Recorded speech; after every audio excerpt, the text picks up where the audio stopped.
These two are racking up the big numbers in the postseason. And each have gone deep here tonight. 4-2. Zunino on the first pitch fouls it away. I believe last inning I mentioned that Glasnow had not completed 5. That was Greinke I meant. And so Greinke now extended here in this 6th inning. Greinke has not completed 5 innings since September 18th against Arizona. And so Dusty Baker rolls Greinke out with a 2-run lead. And he's got his closer warming up in the bullpen right now. We have not seen Ryan Presley yet. But on this night, when you're down 3-0 facing elimination, there's going to be a closer for the starter if there's any traffic. Jared Weaver checking in. The artistry of Greinke, Weaver would know. Popped him up, had him out in front. And Zunino to Bradley for the out. 1 away. Yeah, and speaking of what Weaver says, that's why baseball is so great. We see 2 pitchers that do it completely different tonight, but they're both a blast to watch and they get the job done. You know what's scary though is that a lot of the young players on Tampa Bay don't know Zack Greinke when he was in his prime and he was throwing at 95 plus with a razor blade and everything else, blowing everybody away. Here is Manuel Margot back to the top of the order, 3rd time around now. And a slow roller, going to be a tough play. Bregman bare hands, can't handle it. And unlikely he's going to throw out the speedy Margot. And that'll go as an infield hit. So the Rays have a man on, and they will bring the tying run to the plate here in the 6th. And that will certainly get Dusty Baker's mind stirring right now. Good try, no chance. Comes in, can't field it with all 5 fingers there. The bigger the bounce, the more difficult it is, of course, coming in on that play. Austin Meadows has had some really good swings at Greinke so far in this game. Meadows with a single through the shift his last time up. Tucker made a great catch on him over the shoulder at the track his first time, and that one is down, a base hit on the first pitch. Meadows puts another good swing on Zack Greinke. He's 2 out of 3, and now 2 on with 1 away. And decision time for Dusty Baker. You have to figure out if Presley is ready. And he's throwing hard now, but he was only halfway there when Meadows stood in the box. Well, he better be, because he's coming into this ballgame. Yeah. Well, Dusty Baker does have his A bullpen ready to go. Meadows just a sweet stroke and delivers his 2nd hit of the ball game, and that's going to force a pitching change.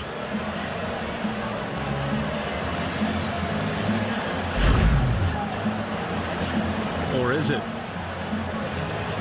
Maybe not. So this is the call, guys. Yesterday we saw Jose Urquidy kind of dealing for a while. That's right. Dusty comes out, takes him out. The bullpen gives it up. Here he's going with his veteran 36-year-old. That was the argument we could have made yesterday. Urquidy could have maybe thought of leaving him in. He decides to leave the veteran Greinke in. Well, he might be out here for one more batter if he does not retire Rosarena. This is a risky move here. Rosarena with a 2-run homer his last time up, the hottest hitter going, and Zack Greinke has talked his way to continue in this game. What a spot. 2 on, 1 out, and a big swing and a miss by Rosarena. And this is where Dusty's old school. Every number, I guarantee you guys, would tell you to bring in the reliever here. You talk about a guy that will manage with his gut. This is a gutsy move. Presley looks like he's ready. He's taking more time between pitches now, but this is Greinke's game.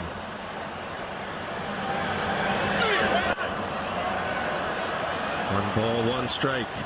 Guys, we've done a lot of postseason games. I haven't seen a player, and he's a rookie, have a postseason since Daniel Murphy in 2015, when Murphy had home runs in 6 consecutive games, had a hit, run, or RBI in 7 consecutive games.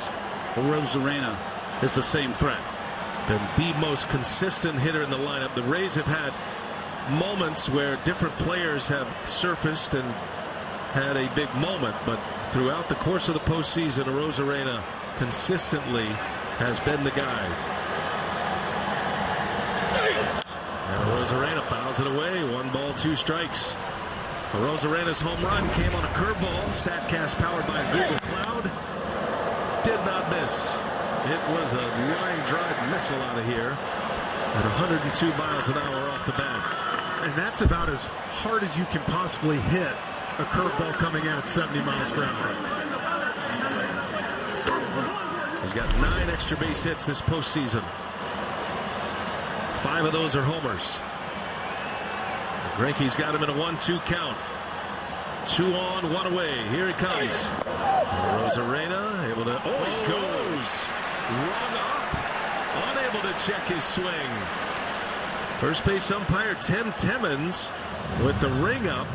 And out number 2. What a huge out for Greinke right there. Came back with that hard power change that he has. Got a swing and a miss earlier in the count. And that one called by Tim Timmons. I wouldn't call that one either, just like Altuve last night. But big one. So that fist bump by Dusty Baker. He knows how gutsy that was, and a big out, but he's got 1 more to get right here. Look at the bench of Tampa. 2 outs. Here's Ji-Man Choi.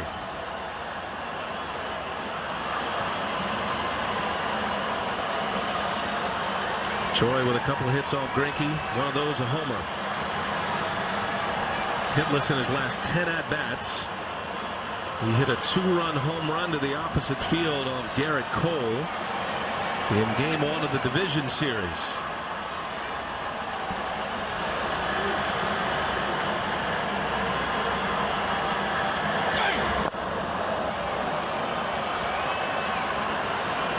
God, I feel like this is a 1981 pitching decision by Dusty Baker on how to deal with your starting pitcher. How rare is it that a manager goes to the mound and doesn't make a pitching change these days? The theatrics of it all. Goes to the mound with his closer ready. He sticks with Greinke. With a feel, win over the numbers. Choi swing and a miss. A curveball. Significant change of pace in there at 72. Choi was out in front. It's 1-1. It's really the first breaking ball that he's thrown a little harder than the other ones and kept it down. So if Greinke gets out of this inning with no runs, Dusty Baker may punch a hole through that concrete wall down there. This is where Choi went opposite field off Garrett Cole for that home run. Saw Joey Wendell last night shoot it down the line. First 2 at-bats tonight, Greinke is working G-Man on the outside part of the plate. See if he tries to punch one that way. Make an adjustment. Arozarena still can't believe he got rung up there. 2 outs in the inning.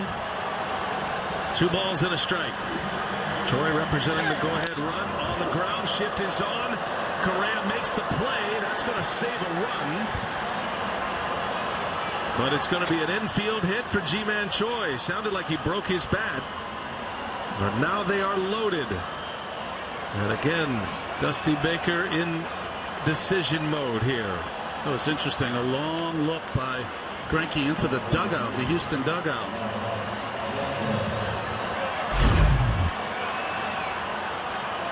Now Greinke talking to the umpire. This just off the end of the bat, Frenchie. Yeah, look, he went the other way. I don't know if he was trying to, but with the shift, ended up being a single but good play by Correa to get to that ball and save a run. See how he took the angle? He went back into the grass about 10 feet. That was to ensure that he made that play. So that's a big play by Correa at this point, because Margot is going to score easily if it gets by him and into the grass in left field. Now Mike Brasso. Bases loaded, 2 outs. Oh, well blocked back there by Baldonado. I just wonder, that stare, I saw the same thing, Ron. You just wonder if Greinke's looking in there about the shifts. Hey, soften the shifts in a moment like this. I mean, he's an old school guy too, Zack Greinke. And that is a routine out in a normal defensive alignment. This is like 1980 versus 2020. Sands-about slacks versus seersucker suits. All coming to a clash right here. The 1-0. Brasso late Well, and I like the move to keep him in here. Look, he got a broken bat from Choi. We talked about it on the way home last night. Urquidy got taken out after the error by Altuve. He made the perfect pitch. He's giving his guy a chance. Well, I'll go at third. Tying run at Austin Meadows at second base. Go ahead run Ji-Man Choi at first. And Mike Brasso, the starter at second base tonight for Brandon Lau for the Rays. 2-1. Swing pitch in that count. Biggest pitch of the night. Instead of 1 and 2, it goes to 2 balls and a strike. Greinke trying to work that inside corner.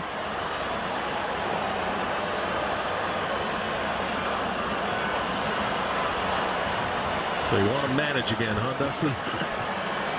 He's loving it. Brasso takes a strike. Greinke does find the inside corner this time. And now it's 2 and 2. Again, that cutting fastball, he starts off on the inside. Didn't really break back over, but he got the call. And now 2-2. You throw that power change now off that spot? Yes. See what he has in mind. Greinke deals a 2-2. And it's low. Another smother by Maldonado. 3 balls and 2 strikes with 2 outs. And now all 3 runners will get a head start here. Boy, Greinke really having a lot of conversations with the umpire. Whenever you try to get a batter to swing at that pitch, it's got to be the appearance of a strike a little longer to get them to swing, get them to bite.